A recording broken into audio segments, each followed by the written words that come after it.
sing. Alle eer wil ek bring.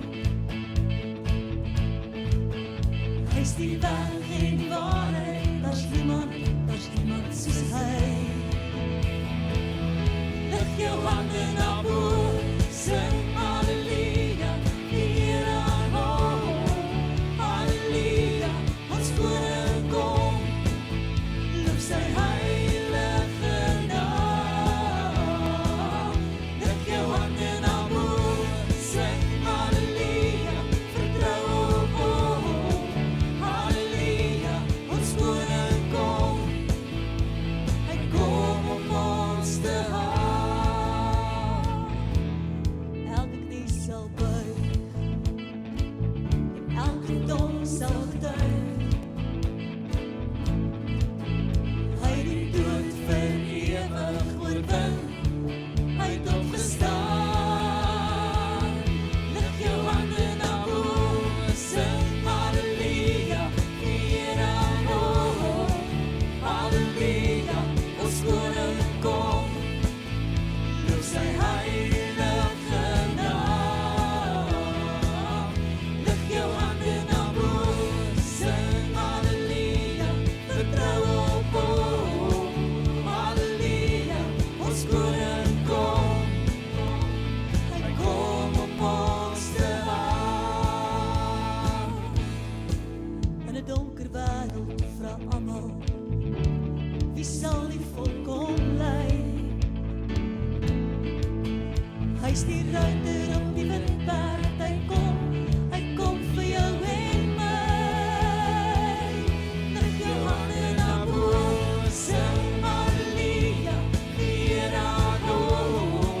Halleluja, ons koning kom, loof sy heilige naam. Lig jou hande na bo, sing halleluja, vertrou op hom. Halleluja, ons koning kom, hy kom om ons te haal. Lig jou hande na bo, sing halleluja, vertrou op hom. Halleluja, ons koning kom, loof sy heilige naam.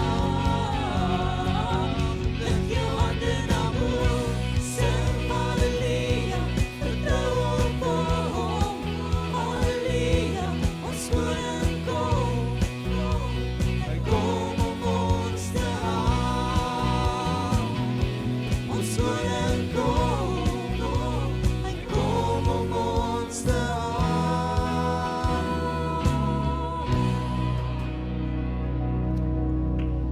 Kom ons bid saam. Hemelse Vader, soos wat in die vorige lied gesê het, daar is niemand soos U nie, Here. Here, en baie keer vergeet ons alles wat U vir ons gedoen het. Baie keer dink ons maar net aan ons elke dag se lewe en ons is so gejaag en so besig. Ons vergeet dat alles wat ons het, van geboorte af, het U vir ons gegee. En daar is niemand soos U nie. Daar's niemand soos Hy nie. En hierdie wonderlike God wil met my 'n verhouding hê, met elkeen van ons 'n verhouding hê. Hierdie wonderlike God is so intens betrokke in my lewe elke dag. Here, in hierdie geloof, U kom terug, U kom om ons te haal en Here, ons gaan eendag vir ewig saam met U wees, maar Here, tot dan wil ek elke dag so leef dat my lewe mense aanraak, my lewe mense beïnvloed, my lewe U verheerlik en mense sien hoe wonderlik U is. Dankie daarvoor, Here. Daar is niemand soos U nie, Here. Dankie daarvoor. In Jesus naam. Amen en amen. Baie dankie, liewe gemeente en vriende. Julle kan gerus sit. Nou van my en Tom se kant af, baie welkom aan al ons gemeentes wat ingeskakel is met die livestreaming. Marius hulle daarso in van Oudtshoorn, Gys hulle in Benoni. Ons sê hallo vir Darius in die Wesrand En dan laaste sê ons hallo vir Paul in Pretoria. En dan sê ek baie welkom aan Dr. Phil vandag hier saam met ons. Ons het vir julle 'n kundige ingevlieg. Ekskuus, ek joke, is net Dr. Tom, of sommer maar net Tom, vir die gewone mense. Ja. Dankie Andries, welkom aan jou ook. Baie dankie Tom, welkom. En aan die mense wat op die internet stream. En al ons streaming gaste. Nou, kyk al die vrae, as julle wil weet hoe lank gaan vanaand se diens wees. Dan kan jy op die Twitter account gaan en jy kan al daai vraag gaan kyk. So nou kan jy jou maal 'n bietjie WhatsApp en sê kom haal my eers 10:00, okay?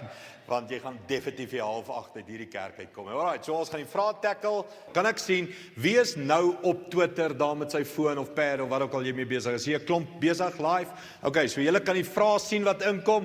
Ons gaan nie onder begin en elke vraag net deurdraf nie, maar ons gaan onder begin net omdat the early worm catches the first bird. Okay. Alright. Right, die eerste vraag. Goeiedag Andries, ek het 'n vraag. Hoekom is die Sabbat op die Sondag in Lewensentrum en nie op die Saterdag soos in die Bybelse tyd nie? Heel eenvoudig, die Bybel, Jood, Ou Testament, werk nog met die Ou Testament en die Sabbatsreël en wette waar dit op die Saterdag was. Dis 100% reg. Wat gebeur het? Toe Liewe Jesus gesterf het en opgestaan het, het hy op 'n Sondag opgestaan en daarom het die vroeë kerk begin om op 'n Sondag bymekaar te kom en sy opstandingslewe te herdenk. En die vroeë kerk is nie almal Jode nie, onthou hulle was nie almal uit Judaïsme nie, het Grieke, Romeine ensovoorts het tot bekering gekom. So Christene kom op 'n Sondag bymekaar om Jesus te herdenk. Jode kom op 'n Saterdag bymekaar om nog die ou verbond te herdenk. Is dit reg of jy Dis beautiful Andries. Was dit mooi? Ja. Het jy hoendervleis nou gekry? Ek is so bly ek's nou hier, nie Saterdag. Jy wil net in my skade weer bly, is al wat ek vra. Alright, kan ek die volgende Jy een kan die vat? volgende een in. So hierso is ene wat kom daar van 'n vereniging af wat vra mag ek as 'n Christen opstaan teen mense wat my te nakom. En dis 'n lekker ene want ek dink baie mense het al daai deel van Jesus gelees in Lukas 6 waar hy sê as iemand jou in die regterwang slaan, draai die ander wang. Het julle al daai gehoor? Nou baie mense lees daai dan dink hulle okay goed, wat Jesus hier sê is jy moet nou maar net die hele tyd 'n slaansak vir iemand word. Maar daar's 'n baie mooi stukkie agtergrond daar wat ek gou vinnig gaan verduidelik. Ek gaan Andries se wang gebruik. Is jy opgewonde hier hoor? My soul. So in Jesus se tyd het as jy iemand was wat mag en krag het jy 'n ou met die backhand geslaan so. So nou wek ek vir Andries, né? Nou sê Jesus, draai die ander wang. Nou is my enigste opsie dat ek Andries met 'n oop hand kan slaan. En wat dit beteken het is nou erken ek dat hy 'n mens op my gelyke is. En so wat Jesus in daai teks doen, is hy sê dink aan kreatiewe maniere hoe jy vir ander mense kan wys, maar jy's ook 'n mens en jy het ook regte. Jy sal onthou die ander ene dan sê hy as 'n ou vir jou vra vir jou bokleed, gee ook jou onderkleed, wat bietjie triekie in daai tyd was want jy het net 2 kledingstukke gehad. Ons gaan dit ook nou met Andries doen, okay? Wie sê vir jou ek het 'n onderkleed saamgebring? Jy sien. Maar dink gou daaraan, so die ouens wat dit gehoor het, sou gelag het. Want wat Jesus vir daai ouens sê, is as iemand jou onderdruk, wys hoe belaglik sy onderdrukking is en trek kaal uit, né? So hier is die ding dan, is ja, ons mag mense teëstaan, maar dit vat dat ons kreatief is en anders dink. Gou klein storie, een van my gunsteling stories uit kerkgeskiedenis. Daar was 'n groep gewees wat onderdruk is deur die Anabaptiste. Hulle was die Anabaptiste en die Rooms-Katolieke het hulle onderdruk en hulle chase toe hierdie een ou. Hy was 'n Nederlander en hulle is op 'n stuk ys. En toe val die ou wat hierdie Anabaptis jaag, val toe in 'n ysgat in. En wat hierdie ou toe doen is hy tel hom op uit die water uit en hy word toe gevang en ter dood veroordeel. Maar die ou wat hom gevang het sê toe dat hierdie liefde wat in hom is so groot dat hy kan nie aanhou met wat hy doen nie. So hy's verander deur 'n kreatiewe ander manier om te lewe. Ek dink enige vraag oor boundaries. Daar's 'n briljante skrywer wat sy eerste boek wat regtig bekend geraak het was Boundaries in Dating. Net plain. Julle ouens wat nog date en girls uitvat en boys uitvat en al daai goed. wel, deesdae doen hulle dit so. Daar's 'n boek, Boundaries in Dating, maar toe begin hy verder skryf boundaries oor die hele lewe. Wie is dit, Townshend en? Wie is die aanhou? John Townsend en ek kan nie onthou nie. Daar die aanhou sal ons net nou vir julle sê. Maar John Townsend het baie geskryf oor boundaries en hierdie was een van die grootste lesse wat ek in my lewe, in my Christendom geleer het. Want die bottom line is, Christene is so sagmoedig, as ek hy woordjie kan verkeerd gebruik, dat ons word victims van abuse. En baie vrouens, baie jong mense val victim van abuse omdat hulle dink dis wat Christus van hulle verwag. En as jy boundaries gaan lees, gaan jy agterkom, dis die teenoorgestelde. 'n Christen moet grense kan optrek. 'n Christen moet kan sê, daar's sekere mense met wie ek nooit weer sal meng nie. Daar's sekere vriendskappe wat ek nooit weer sal gaan nie. Daar's sekere goed wat jy nooit weer vir my sal sê nie, want ek's 'n koningskind. En ek trek grense op. So, ek dink grense is verskriklik belangrik in ons lewe vandag, veral in 'n tyd en 'n kultuur waar ons iets van 'n free spirit, love all propaganda het in ons wêreld. 'n Christen moet nie skaam wees om boundaries op te trek nie. Daar's goed wat ek nooit sal doen nie, nooit sal eksperimenteer nie, en wat ek ook nie sal toelaat dat jy ooit met my sal doen nie. Ek trek 'n grens op. Okay. Lekker. Henry Cloud is Henry Cloud en tot Townshend. Brilliant. Gaan kry hulle boeke, gaan jou lewe genuine change. Dis een van daai tipe boeke. Het jy iets daar? Hier's een wat vra, was die vis gaar toe Jesus die vis en die brode vermeerder het? Nee, dit was sushi. So daai wat daai vraag gevra het, sushi nou. Verder. Okay? Right. Joke, ek kan nog 10 vrae vra. Alright. Ek dink dit was Baie goed gewees. okay, sushi. Okay. Ek dink bietjie iets ernstiger, 'n vraag wat ons nogal hier gekry het ook in die fisiese vraag en die Twitter vraag, sonde teen die Heilige Gees. Baie mense het 'n massiewe vrees. Alle sonde sal jou vergewe word, behalwe die sonde teen die Heilige Gees. Waar staan dit? Dokter? Ja, Matteus 12 is een plek. Sien julle kom bring kom saam, dis lekker. Okay? So die sonde teen die Heilige Gees en kom ek gee net 'n riglyn vir vanaand. Ons gaan nie probeer om vir jou die lang teologiese antwoorde te gee nie, want elkeen van hierdie vrae kan ons hier baie slim klink en baie lank. Ons gaan probeer die bottom line vir jou gee. Die sonde teen die Heilige Gees, hoor mooi, is wanneer die Heilige Gees aanhou op jou hart druk om vrede te maak met Jesus en die drie enige God en sy hele plan vir jou lewe te ervaar of te aanvaar. En wanneer jy aanhoudend nee sê vir die genade van God, dan sondig jy nie net teen die Heilige Gees. Jy moet mooi verstaan. God die Vader, Jesus Christus en die Heilige Gees is een. So as jy teen die een sondig, sondig jy teen die ander een. So jy moet 'n bietjie daai kategorie uit jou kop uitkry. Jy sondig teen die Godheid wanneer jy genade verwerp. Wanneer jy Jesus verwerp wat vir jou gesterf het aan die kruis. En as jy hom verwerp wat vir jou gesterf het aan die kruis, gaan jy hel toe, ongelukkig. Ek bedoel, God wil dit nie hê nie, ek wil dit nie hê nie, jy wil dit nie hê nie. So die sonde teen die Heilige Gees is nie, eendag het ek in 'n Pinksterkerk gestaan, en 'n tannie het opgespring, en sy het in tale begin skree of sing of iets soos dit doen, en ek het daar gestaan en gedog, wow, wat 'n weird mense is hierdie, en ek het sê, ek wil uit hierdie kerk uitkom, want dit voel weird, en toe hardloop jy weg, en nou het jy gesondig teen die Heilige Gees nie. Dis nie dit nie, moenie worry nie, okay? By all means, dalk het ek langs jou gehardloop, okay? Dis nie sonde teen die Heilige Gees om kerk te evalueer nie. Om goed wat op 'n kansel gebeur, of goed wat in 'n diens gebeur, of goed wat jy op TV sien. Paulus gee vir ons die vryheid. Hy sê alles moet beoordeel word. Dis nie sonde nie. Sonde teen die Heilige Gees is ook nie wanneer jy down in the dumps is en drugs en drank en allerlei terrible goed in jou lewe het, en nou vloek jy God, jy kus God en sê, kom aan God, wat kan jy aan my doen? En jy is taf vir daai oomblik hê. Dis ook nie sonde nie. Sonde teen die Heilige Gees.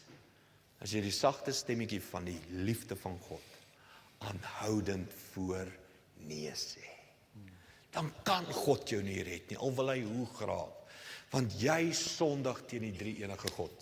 Ja, nee, ek dink een van jy het dit nou baie mooi gesê, as jy aanhou nee sê vir God se stem, dan leef jy eintlik al klaar hel hierso, né? Sure. Jy begin al klaar slegte besluite neem.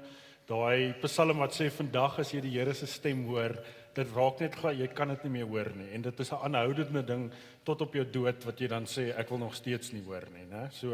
So dit raak baie. Jy begin al sleg. met hel hier. Ja. Sure. So hierso is 'n nogal 'n moeilike vraag. 'n Persoon sê ek bid vir werk en vir my huwelik. Hoekom gaan dit nou slegter as ooit? Nou hier's 'n paar vrae wat in hierdie kategorieë is en dit het baie te doen met ons as die liggaam van Christus. Een van die dinge dink ek wat ons moet besef is dat wanneer ek deel raak van God se liggaam, dan is ek deel van 'n familie. En vir so 'n persoon sal ek baie keer dan vra, maar wie is jou mense? Wie is die mense rondom jou? As jy kyk na soos byvoorbeeld die moslems, hulle kyk uit vir mekaar, né? Daar's 'n baie sterk familieband. So daar's ietsie van hierdie dat ons raak baie keer die antwoord op mense se gebede.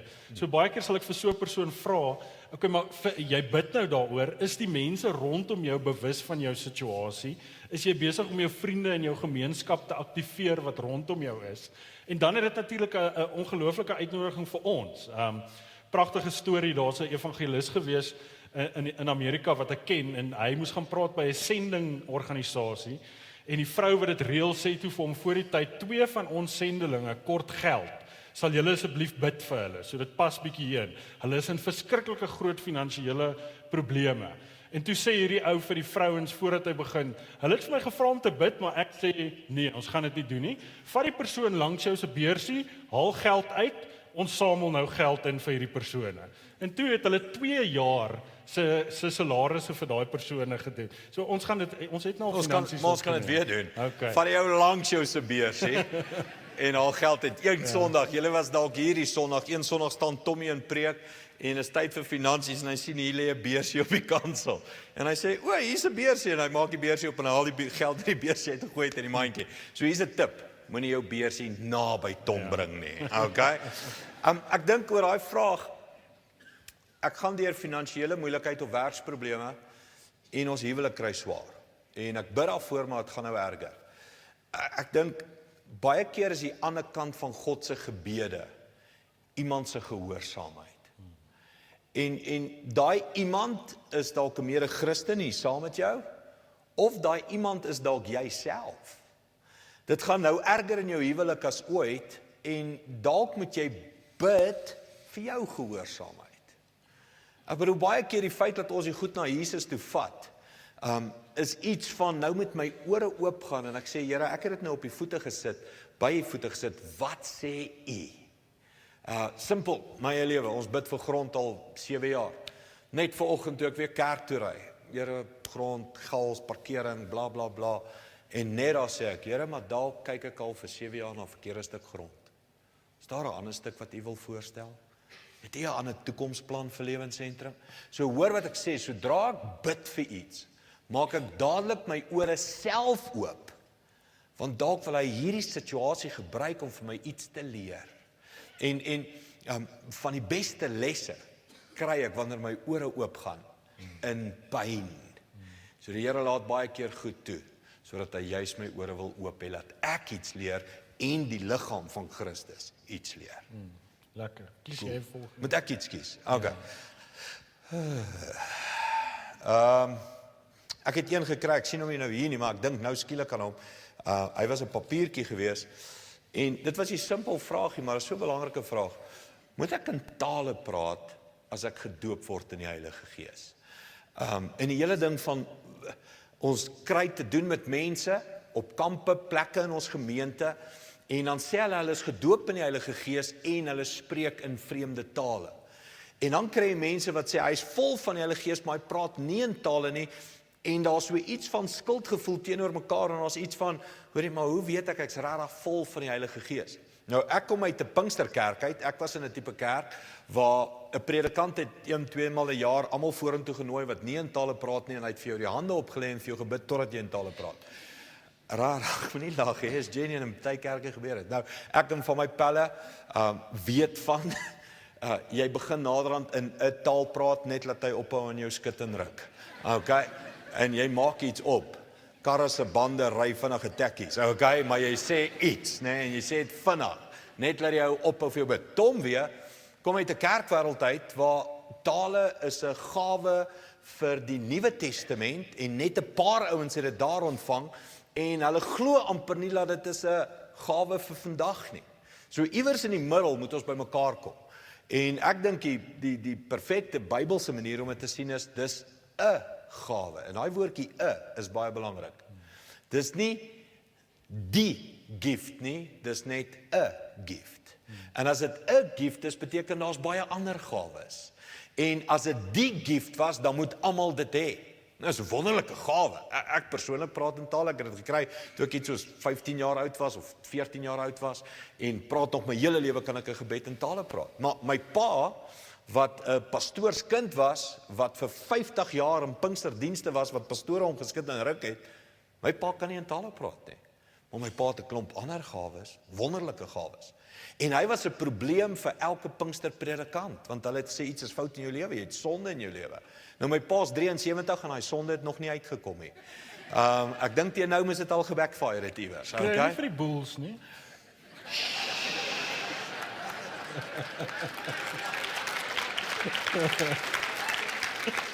Dit was lelik geweest.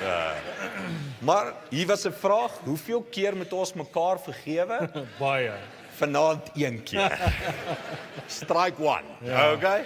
Maar kan ek aansluit daar, Ja. want ek dink iets wat jy daar optel is baie goed. Met enige belewenis met die Heilige Gees, is die gevaar daar dat ek dit wat ek beleef wil hê, almal moet dit presies dieselfde doen. Yes. En dit maak dit baie moeilik vir mense om te kan groei dan. Hierso is 'n ander vraag hierso wat vra, wat dink Lewensentrum van die Rooms-Katolieke byvoorbeeld? Is ons glo dat die kerk van Jesus baie wyd is en dat daar goeders is wat helpvol is vanuit elke tradisie. En wat interessant is die kerk van Jesus tot en met die 15de eeu was net een kerk, die Katolieke kerk, wat beteken universeel, en toe split die kerk van daar af, en toe weer in die 17de eeu, toe split hy weer, en ons split toe van toe af nog hele tyd amper, en dit pas by hierdie is die Gees van God is die hele tyd besig om geskenke te gee, en ons leer by ander tradisies wat ons kan help, reg? En deel van daai raak dan dat ek verruim word en my lewe kan groei, soos wat ek aangeraak word deur ander mense. So as ek een ding vat en sê hierdie is dit, dan is daar ruimte vir my om verder te kan groei. So. Ja, en ek dink begeer dit. Kom ons sê net dit. As jy dit begeer, daar's niks fout nie om 'n gawe te begeer nie. As jy sê by ander is ek soek dit graag en ek wil hê 'n predikant moet saam met my bid. Hey, ons doen dit hier by Lewensentrum. Dis 'n great gift, dis fabulous. Dis 'n gift, maar so kan jy iets anders begeer. 'n vraag hierso vra, toe Jesus op aarde was daar baie wonderwerke en ek lees van baie wonderwerke in die Bybel. Hoekom is daar vandag so min wonderwerke? Byvoorbeeld die gawe van genesing.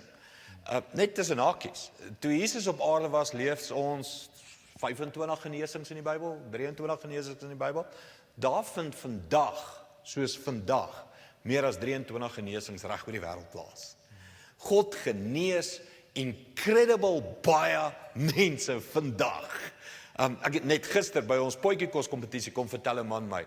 Sy vrou was in 'n kliniek, een van 'n siekte, verskriklik erg, kon haar nie genees nie. Die sel kom Woensdag aand bymekaar, almal vat hande, hulle bid, Here, doen 'n wonderwerk. Hy vrou is uit die kliniek uit, hulle kan nie glo wat hulle sien nie. Dit is onmoontlik dieselfde vrou as wat 'n week terug al was. Die Here doen ver groter wonders deur al sy gawes as in die Bybelse tyd. So pas op vir 'n skeptiesheid. Want dis wat baie keer, ja, maar ek sien nie dieselfde wonders nie. Wanneer gebeur dit? Wanneer gebeur dat? Bla bla bla. Daar gebeur vandag baie groter goed as in die tyd van Jesus met al die gawes, nie net een gawe in sy kerk nie. Ons love all the gifts. Yes, Tom? Ja, hierso is 'n vraag oor, moet die kerk soekersensitief wees? Wat's dit? Dit is, ek dink, dit hang by 'n ander vraag hier, waar iemand vra so, as ek 'n pel het wat ongelowig is, hoe lank moet ek aanhou met hom? Jy weet, in verhouding bou met daai persoon. Okay. En ek dink hierso is iets wat baie belangrik is ek dink as mense wat Jesus volg, as disippels, is een van die grootste uitdagings van ons, is om die liefde van Jesus te lewe. Nou, hoe doen ons dit? Op 'n paar maniere. Die een is deur ons vriendskappe, so Jesus sê in Johannes 13 vers 35 sê hy, hieraan sal die mense weet, dat julle my disippels is, aan die liefde wat julle vir mekaar het. Ja. So mense kyk na ons gemeenskappe, en hulle vra, maar hoorie, is hierdie regtig besig om 'n verskil te maak? En nou een van die groot goeters is, dis nie net hier waar hulle kyk nie, né? Hulle kyk na wat gebeur as mense hartseer het, wat gebeur as mense pyn het. Hoe is hulle besig om deel te raak, Jesus deel te raak van hulle elke dag lewe. En die beginsel van soekersensitief is dat ons nie weird raak op so 'n manier dat mense ons nie kan verstaan nie.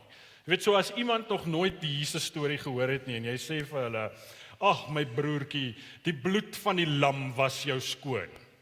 Jy weet, dit klink bietjie weird, né? Hy sal so al wees, hè? Wat beteken dit, Klink né? te skoon nie, klink rooierig. Ja. So wat soekersensitief beteken is ek leer om die storie van Jesus te kan vertel in 'n taal wat iemand actually kan verstaan. En dis wat die kerk bestaan sodat ons mense kan help om Jesus te kan ervaar en om aanvaar en so dis nie net hierdie spasie nie, dit is in ons elke dag lewe, né? So ek dink dis 'n baie belangrike deel. Nou hoe lank hou jy aan? Baie lank. Ek dink die Here stuur pelle op ons lewens. So ek het 'n vriend, hy is 'n agnostikus. Ons is al pelle van skool af. Hy het nou die dag, ek het vir iemand hierdie week vertel, het hy vir my gesê, hy begin nou al amper dink dat Jesus nogal slim was. So dink ek, hy kan iets doen wat Jesus gesê het ons moet doen, al glo hy nie, hy is die seun van God nie. Dus ek vir hom, ja, go for it. Jy sal meer doen as baie Christene as jy net dit doen. En toe sê hy, okay, goed, dink vir my 'n eksperiment uit. Toe sê ek vir hom, okay, hierdie ou is redelik ryk. Ek sê toe vir hom, hoeveel geld moet jy weggee dat dit vir jou seer maak? Toe sê hy R10,000. Toe sê ek vir hom, okay, gaan gee dit vir iemand weg en dan praat ek en jy volgende week oor wat doen dit aan jou. Hy kom terug, hy sê vir my, dit was vir hom amazing geweest. Toe sê ek vir hom, wel, Jesus het eendag gesê, dis beter om te gee as om te ontvang. Toe sê hy vir my, okay, gee vir my nog iets, né? So hierso is klein avonture wat jy saam met mense kan laat stap elke dag. En so hierdie ou, jy weet, hou al vir lank aan met my. Ek het 'n ander pel gehad.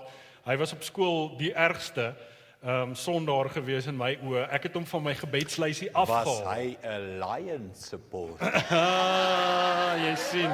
Nee, hy was 'n heilige. Hoekom skepskop julle nie in die laaste 10 sekondes nie? Dis al wat ek vra. Maar ons gaan nie rugby praat nie.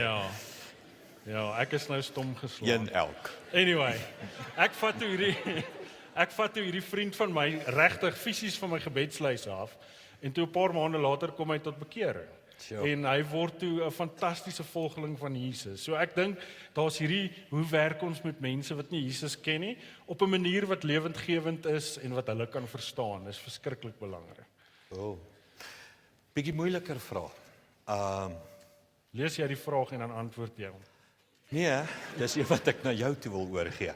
Nee, spot, sommer net 'n interessante vraag oor die dood, aangesien ons so baie oor die dood al gepraat het. Verrassing en begrafnis en selfmoord. Dis 2 vrae wat ons seker sulke pakkies van gekry het. Kom ons begin met verrassing. Nêrens regtig in die Bybel is daar iets van verrassing wat sonde of verkeerd is nie. Uit stof het ons gemaak en stof gaan jy terugkeer. So as is ook stof, dieselfde vorm is fyn korreltjies, okay? So nêrens is daar regtig skrif wat sê jy mag nie verras word nie.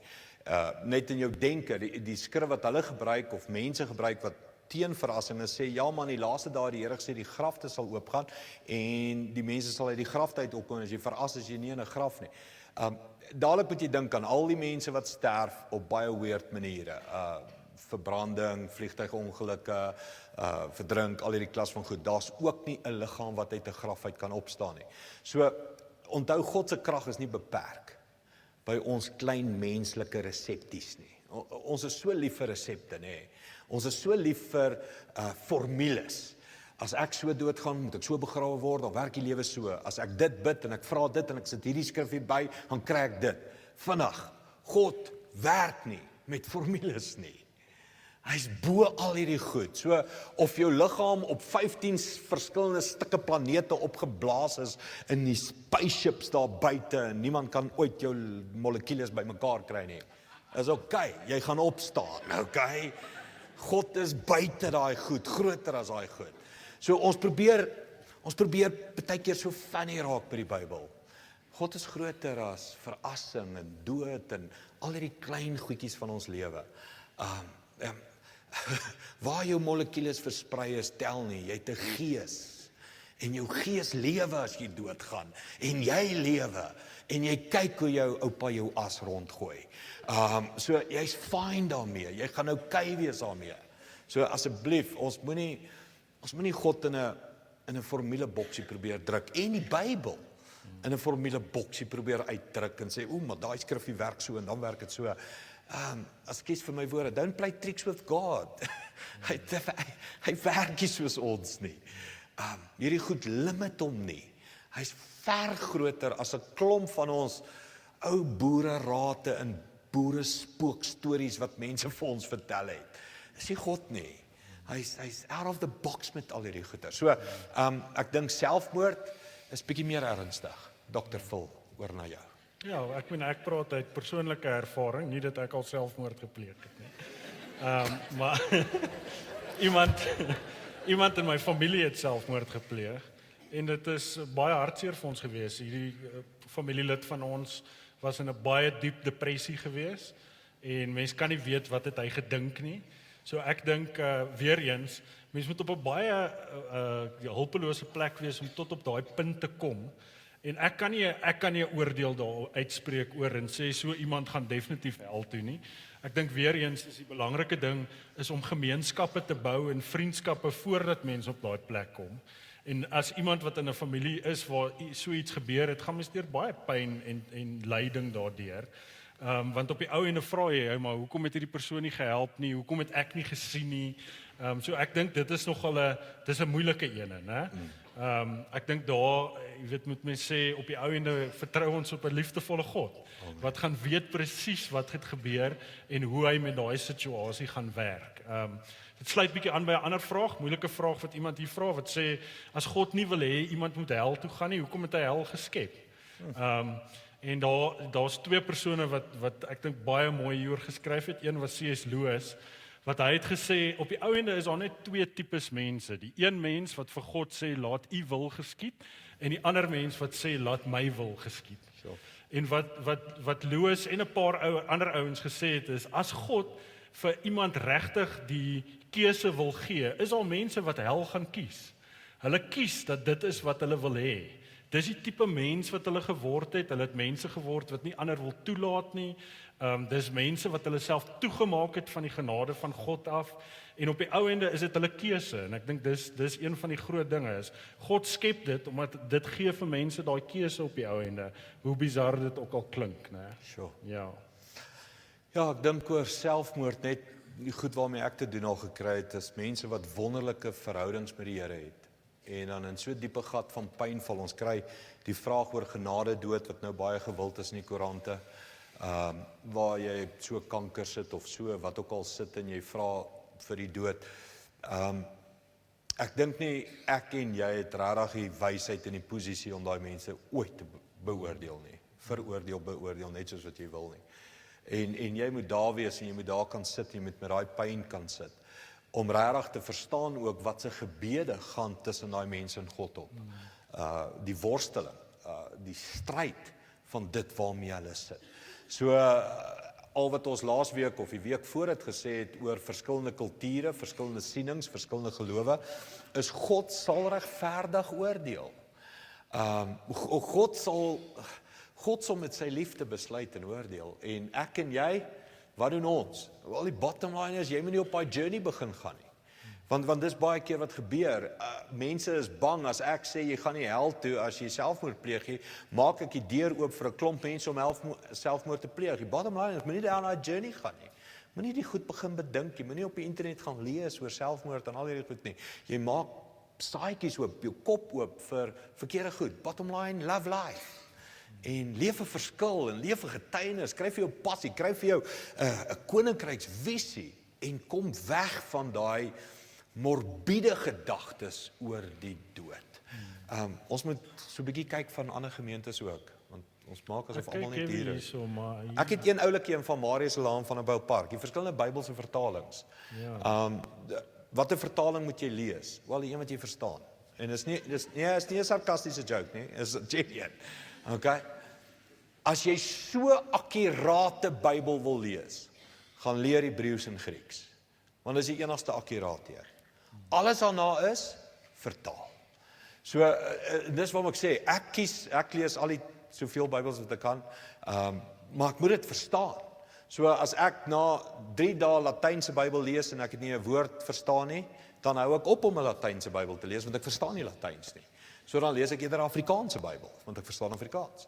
So dis nie sarkasties nie, lees enige Bybel. Onthou, die Bybel red jou nie, Jesus red jou. Die Bybel is net 'n hulpmiddel. Ons het al hieroor gepraat en die hele kerk het amper hartaanvalle gekry.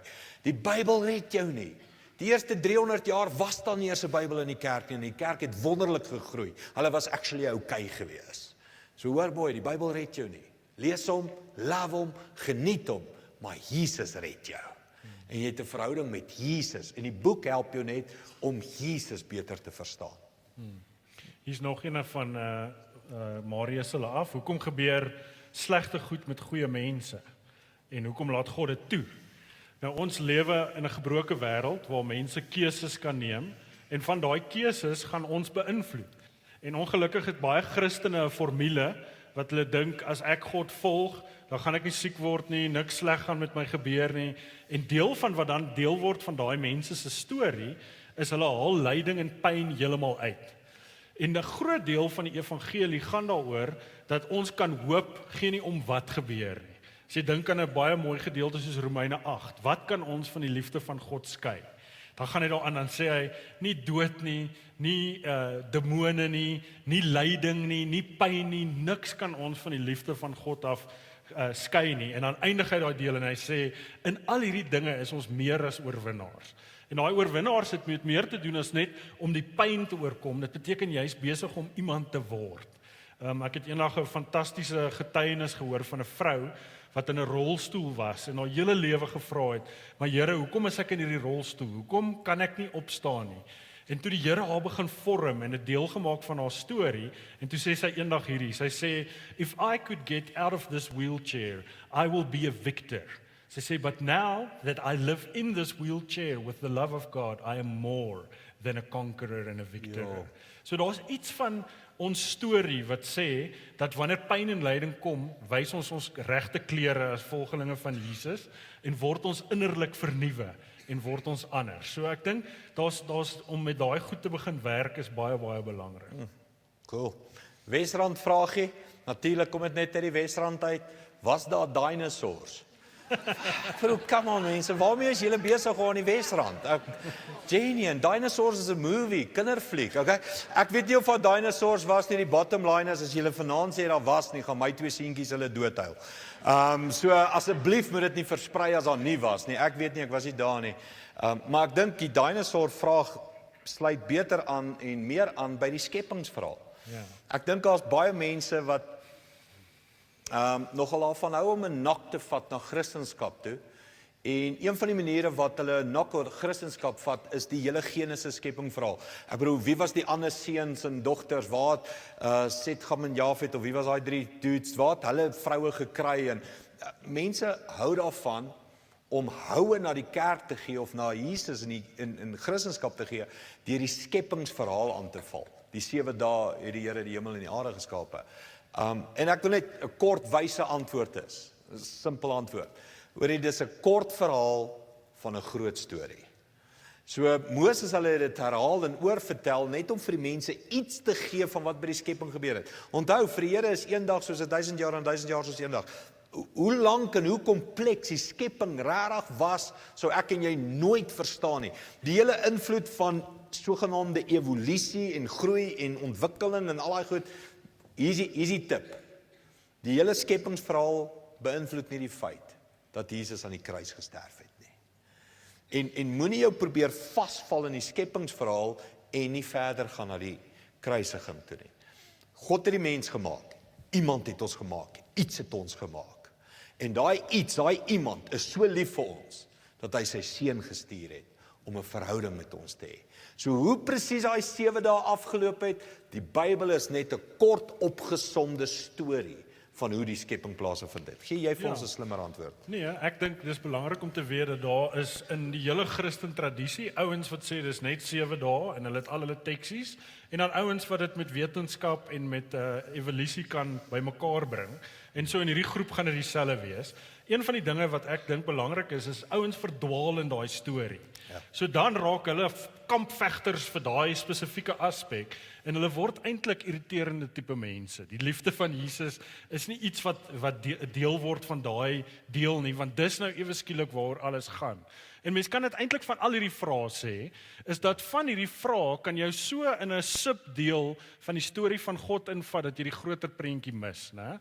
En ek dink dis iets waarvoor mense baie moet oppas wanneer jy werk met jou vrae, is dat jy begin jou 10 en lei deur die vrae wat Jesus ook binne in die skrif na ons toe gooi. Is baie interessant, ek lees nou die dag 'n ou wat sê dat baie keer is Christendom en Christene geneig om baie vrae te vra en hulle soek eenvoudige antwoorde, eintlik omdat hulle nie wil groei en wil stoei met die regte goeders nie. En wanneer ons met Jesus begin leef, dan weet ons dat Jesus is die antwoord, maar die antwoord is 'n persoon. Dis in 'n persoonlike verhouding saam met Jesus wat ek begin werk. So ek dink met hierdie tipe goeders, dink ek kan jy nogal verdwaal en ewe skielik 'n kampvegter vir 'n spesifieke idee raak, in plaas van om 'n Jesus mens te wees. Alright, julle gaan nie glo wat ek nou vir julle sê nie. Time's up. Is die vinnigste en die lekkerste wat preek nog gegaan het. Ons gaan dit meer doen. Is actually hierdie was 'n eksperiment en ons gaan dit weer doen want ek gaan jy nie regtig eers 10 uur huis toe stuur nie. Kom ons swaai bietjie die hele aand. Ons is nou vinnig om vir die Here 'n paar vrae te vra of vir ons of Bybelse vrae. Ek ken baie van my pelle langs die braaivleisvuur as brandewyn geloop het en hulle is nou sterk. Dan sê hulle, eendag as ek daar bo kom, dan gaan ek vir die Here 'n paar vrae vra. Dan dink ek, oh my soul, sterkte. Gaan jy hom regtig 'n paar vrae vra? Gaan jy regtig die guts hê om voor die God van die heelal braaf te wees? My Bybel sê, elke knie gaan buig en elke tong gaan bely, as hulle die grootheid en die heerlikheid van God sien. So kom ons swaai om en sê, jy vra nou nie meer vir die Here vra nie. Wat van hy vra jou 'n paar vrae? En ek dink, kom ons begin sommer in Genesis, in daai skepingsverhaal. Die verhaal van Adam en Eva. Toe hulle gaan wegkruip in die tuin. Toe vra die Here die eerste vraag. Mens, waar is jy? En kom ek vra jou nou, waar is jy? Jy met God. Hoe ver, hoe naby, hoe by jou, hoe afstand, hoe skuldig, hoe gemaklik. Die Here staan nou by jou en sê, mens, waar is jy? En jy weet wat sy antwoord in jou hart. Jy weet of wat dadelik is, love, joy, peace, of vrees, skuldgevoel, onsekerheid. So wat van daai vraagie? Mens, waar is jy? Jy 'n vraag. Ek dink in Markus 10 word 2 vrae, dieselfde vraag 2 keer herhaal. Jesus vra, wat wil jy hê moet ek vir jou doen? Wat wil jy hê moet ek vir jou doen? En ek dink dit wys iets van mense hart, né? Is hoe jy daai antwoord. Dan gaan 'n paar hoofstukke verder in Johannes waar Jesus vir Petrus 3 keer vra, Petrus, het jy my lief? Het jy my lief? Dis 'n groot vraag, né? Dis massive. Vrae wat werk met my hart en my regte lewe. So jy kan dadelik sien hoe nou ewe skielik is dit nie net kopkennis goedjies nie. Dit het hier te doen met my elke dag lewe. Wat wil jy hê? Waar is jy? Het jy my lief, né? Sure. Ek dink aan Job. Onthou julle die Job se verhaal? Daai vraag wat ons nou gekry het, hoe kon gebeur hartseer goed en hoe hanteer ek my gebede wat nie verhoor word nie? Job verloor alles. En dan sit Job op die as en sy 3 pelle en hulle praat en hulle advies en hulle vra en hulle val God aan en al hierdie klas van goed. En dan in Job 38 gaan spreek die Here vir die eerste keer en hy sê, genoeg. Laat ek jou bietjie begin vra. Sê vir my, hoe kry dit reg dat 'n geitjie op 'n muur loop onderste bo? Hoe kry dit reg dat die wolke saampak en dit reën? Hoe kry dit reg dat daar wilde diere is wat jy net nooit kan mak kry nie en ander diere is wat jy kan mak kry? En die Here hou aan om vir Job vraag op vraag op vraag te vra. Wat van jy en die Here het so 'n debat 'n bietjie? En hy vra jou vraag op vraag op vraag. En op die einde van daai vraag sê Job, ek sit my hand op my mond. Ek gaan nie meer een woord sê nie. Want ek het by God uitgekom. En as hy begin werk en praat, ek het nie vra nie.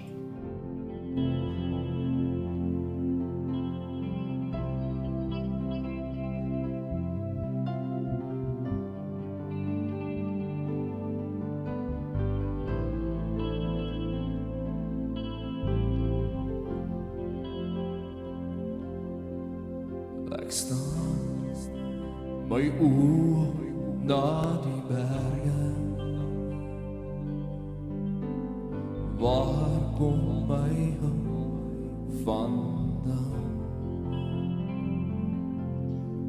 Ek staan en wag hier in die storm, met hande hoog totdat hy my kom haal.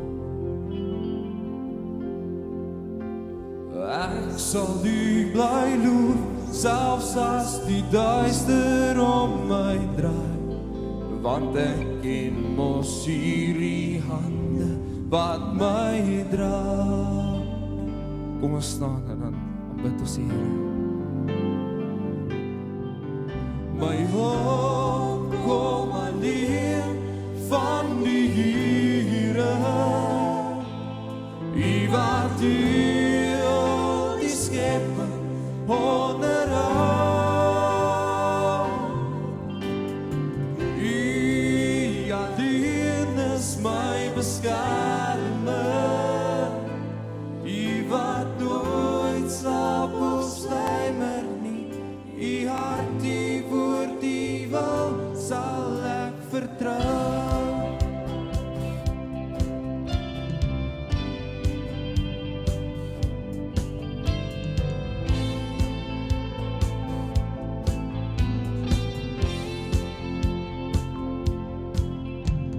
Ek sal U bly loof, selfs as die duister om my draai, want ek ken mos hierdie hande wat my dra.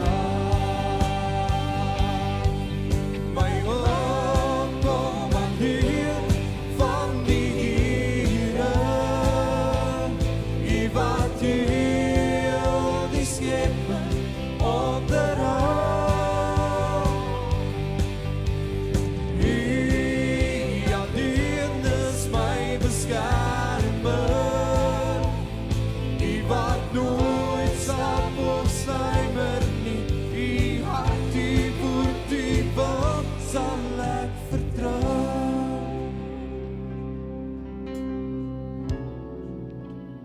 Met my hart, met my siel, met my woorde kom ek kniel. Halleluja, sal my lewe sing. Laat my wil, laat my vlees, my gedagtes heilig wees. Halleluja,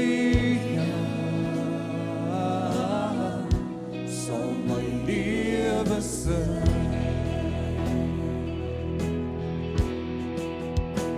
U is my God, my Heer, en ek kies om te leef vir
Halleluja, sal my lewe sing.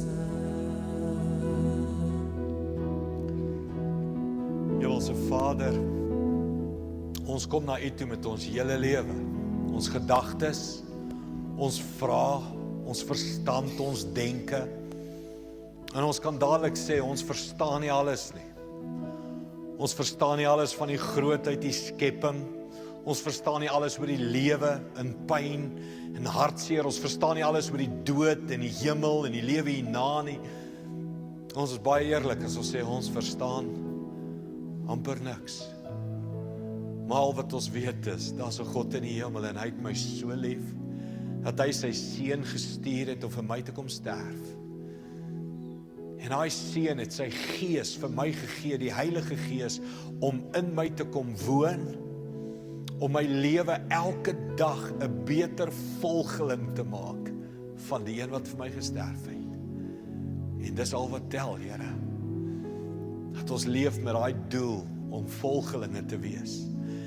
Here, nie net om eendag hemel toe te gaan nie om eendag die verlede te verstaan nie om actually eers hierdie lewe te verstaan nie, maar om 'n lewendige verhouding met U te hê en om elke dag in so liefdesverhouding met U te leef, dat ons lewens aansteeklik is. Dankie daarvoor, Here. Dankie vir 'n amazing gemeente met soveel vryheid en vergifnis en laat hulle 'n aand oopmaak en sê, vra en ons speel saam en ons journey saam op soek na meer van Jesus in ons elke dag se lewe. Dankie vir die kerk, Here. Dankie vir wat hulle doen. In Jesus naam. Amen.